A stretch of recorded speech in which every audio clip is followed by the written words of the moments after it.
আবার আবার আগুন ধরে উঠেছে রায়হান ভাই। কি অবস্থা? ওইদিকে আগানোর সঙ্গে সঙ্গে আগুনটা কেমন যেন বেড়ে যাচ্ছে।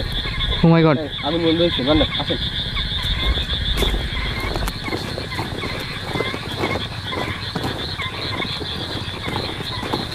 এই কি আছে এখানে?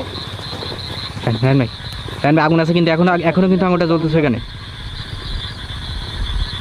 প্রিয় বন্ধুরা, এই যে এখানে শুধুমাত্র এতটুকু অংশ বাকি আছে, বাদ বাকি এখানে অনেকটা অংশ মাটির নিচে চলে গেছে। আগুন কি ধরতে আছে দেখেন। রায়হান ভাই, বুঝলেন ভাই? উজ্জ্বল ভাই, বুঝলেন ভাই? উজ্জ্বল ভাই, ভাই ভাই কি হলো ভাই? উজ্জ্বল ভাই ভাই ঠিক আছে আপনি? ভাই পিছন থেকে মনে হলো কেউ একজন টান দিল আমাকে। পিছন থেকে টান দিছে ভাই পিছ থেকে কেউ একজন টান দিছে আমাকে। রায়হান ভাই। বল ভাই, যেটা আমি ধারণা করছিলাম একদম সেমটাই। এখানে তো যে জিন ভূত এরকম কিছু এখানে আছে। তাহলে এরকম কিন্তু আচমকা কিন্তু উজ্জ্বল ভাই Oh my God. আক্রমণ যেটা হয়েছে এরকম কিন্তু হওয়ার কথা না। আমি যখনই যাই একটু আগে যাচ্ছি ভাই, তখনই কিন্তু আমার মনে হয় পিছন থেকে কেউ একজন টান দিছে আমাকে।